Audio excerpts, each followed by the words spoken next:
कैसी हो तुम? तुमसे बहुत बेहतर हूँ। ऐसा तो कुछ नहीं है, हमेशा आखिरी बाजी जो खेलता है जीत उसी की होती है।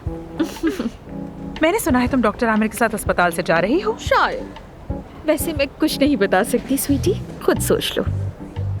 तुम कोई खेल खेल रही हो, कहीं नहीं जाने वाली। अच्छा, तो फिर कौन है जो ये जानता है कि यहाँ क्या होने वाला है और क्या नहीं?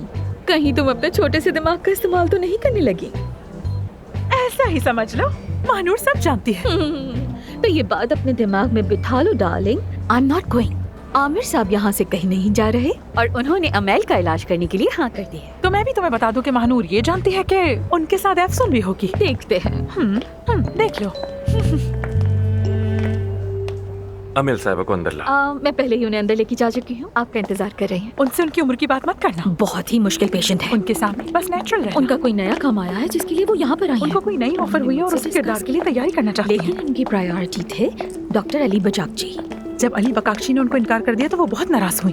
फिर तो बहुत मजा आएगा। अमिल साहब यहाँ तशरीफ रखिए। जी जी प्लीज, आप यहाँ बैठिए ना, बैठिए। बहुत शुक्रिया।